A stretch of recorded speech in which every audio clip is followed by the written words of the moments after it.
What's going on, everybody? Welcome to Iced Up Gaming, and today we're going to be talking about Bakasura.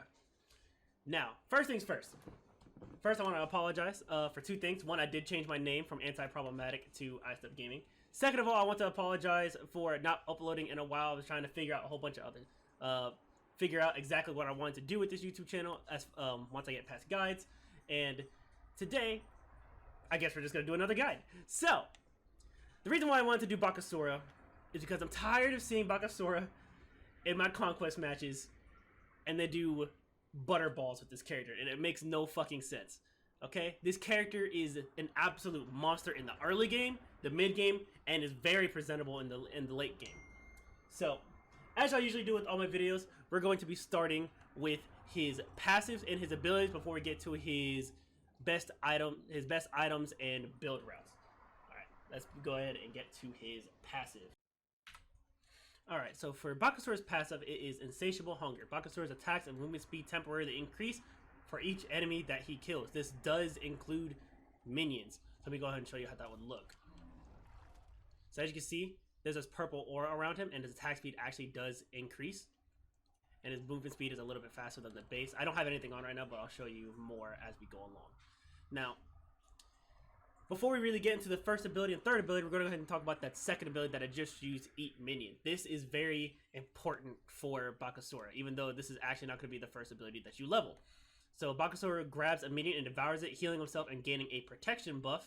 The protection is 30 at max rank, 10 at the beginning, and he actually heals, and like I said, he does heal himself for 70 at rank 1, and then 270 at max rank.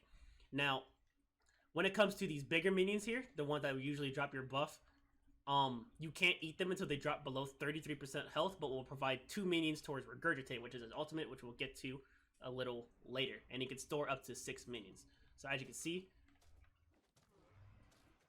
2, 3, 4. There we go. You can consume the minion next you see from the bottom left-hand corner. That little gauge right there shows you all the minions that I've eaten, and so far, I've stored up 3.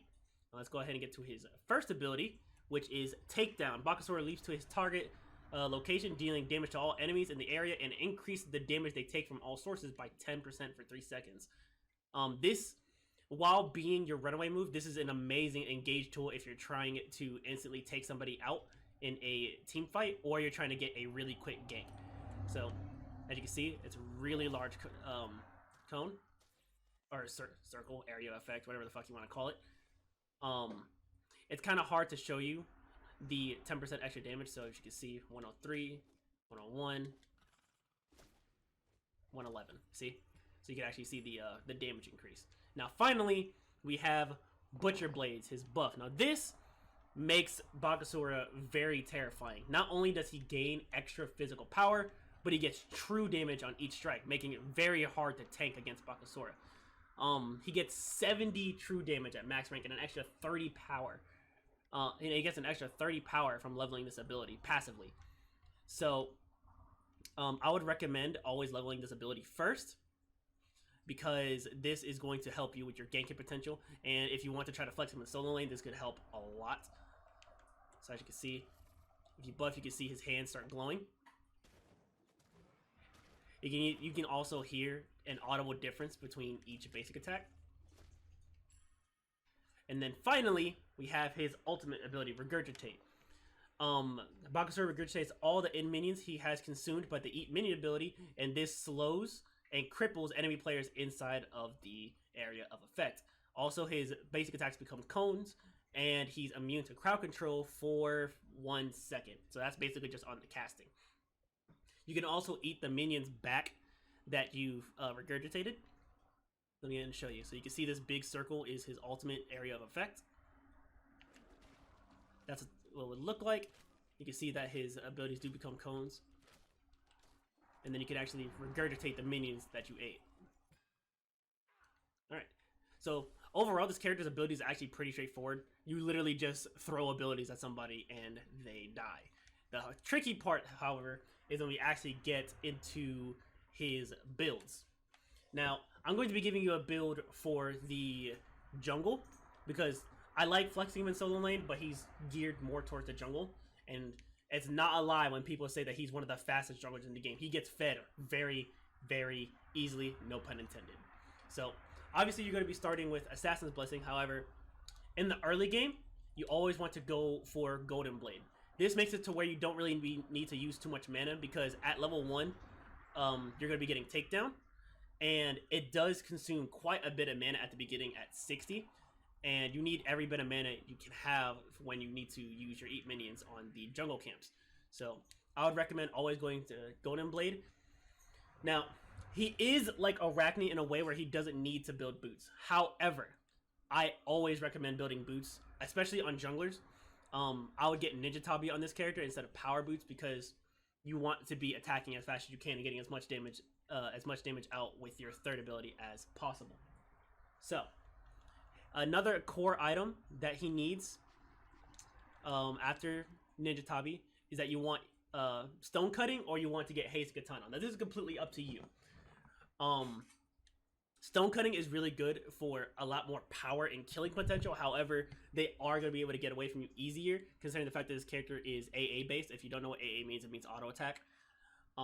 So if you're having trouble locking somebody down, I would recommend getting Haste and Katana. However, it's going to hurt your ganking potential because you're not going to have as much power. So for me, I like getting Stone Cutting and then getting Haste and Katana. So from here, it gets a little tricky. Now, there are several builds you can use. You could just go for straight power. If you just want straight power, I would go Quinn Size, maybe Executioner, and maybe Aussie. I would also recommend using a Blood Forge. Obviously, this character does a lot of damage, so he can kill very, very fast. And the fact that it gives 75 power and physical lifesteal is always a must. Is always really welcome. Now, for me, and this is just me personally, after I get on Haste and Katana, I actually like building crit on this character. As of right now, crit is very strong, and crit on Bakasura is really terrifying considering that he has true damage. Now, correct me if I'm wrong. I do believe that true damage will scale. The true damage from his third ability will scale with your crit, so he can hit belligerently hard. So, and then obviously later, when you get to late game, you're not really going to need the Golden Blade anymore or the Ninja Tabi. So I would recommend getting rid of Golden Blade and probably getting, like I said, Quinn Size or Executioner. More than likely Quinn Size, unless they're building health.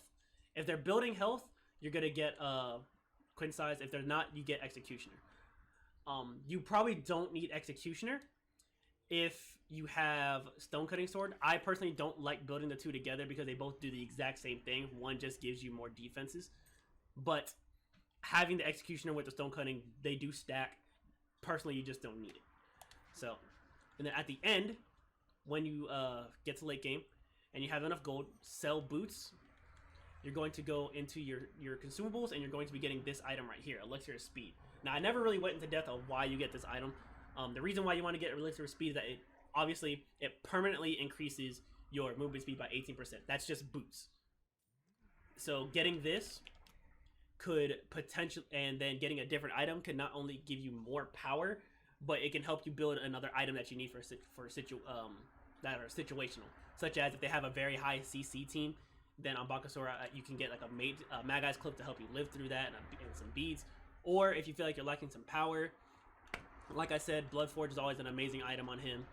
I have been playing around with Ichival, since this character does attack very fast. Ichival can really hinder the ADC or anybody who is AA based. So, like I said, those items are up for debate. However, his core items, you're gonna need Stone Cutting, you're gonna need Haste and Katana, and for early game, you're gonna need Golden Blade, especially since it's getting a buff next season. Now, as far as the early game goes, I'm gonna go ahead and reset back to 1. The first ability you're gonna get is your takedown. Simply because this is your biggest clear. Eat minions is nice. Do not get me wrong, since it can instantly kill a minion. However, the difference is that this is on a much longer cooldown than takedown, and takedown will actually give you extra damage towards those jungle camps, and towards enemy gods. So I'd always recommend getting takedown first. Obviously, since this is geared towards the jungle, you are going to be getting Assassin's Blessing, and like I said earlier, you're going to be starting.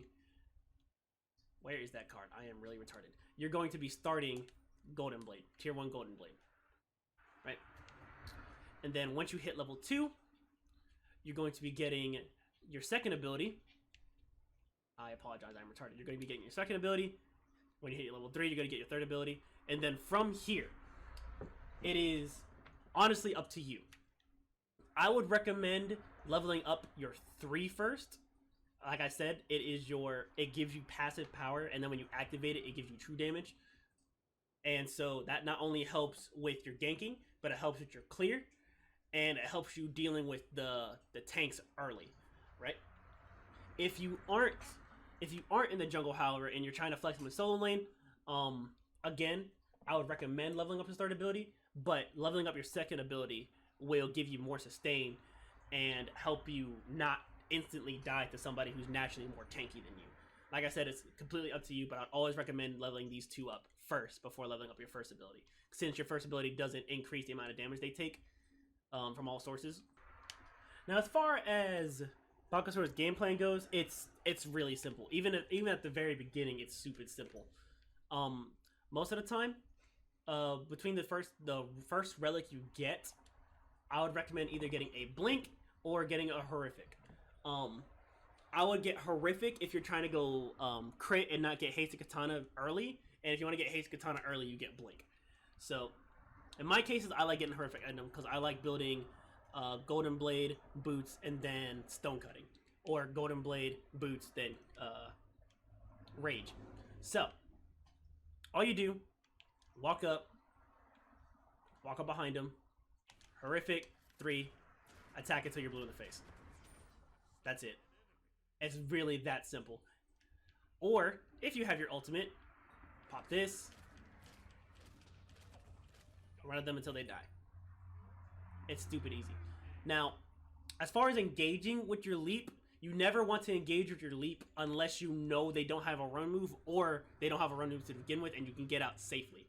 So, if you don't feel like you can get out safely, instead of horrific, I would get a blink. But it's honestly that simple. I just don't get it. I'm tired of seeing people fuck up with this character. Overall, this character is very strong. He hits belligerently hard because he has true damage. Arguably, I think he has he's on par or just slightly below Kali when it comes to late game potential, just because of the fact that he has true damage. And this character is honestly just a lot of fun. He's fast. Not a lot of people can fight him, and even if you see, his only weakness is just getting CC'd to death, because he has sustain, he has the damage, he has the team fight potential with his ult, and he has, even though his passive's not the greatest, it's great for him because of how his kit works. And I definitely recommend him as a beginner jungler over somebody like Thor or like Daji, because AA gods in this game are very simple. If you like the video, don't forget to like, comment, and subscribe. I do also have a Twitch channel. Don't forget to check me out on Twitch at 9 o'clock CDT on Tuesdays, Thursdays, Fridays, and Sundays. Without further ado, thank you for watching the video, and take care, everybody.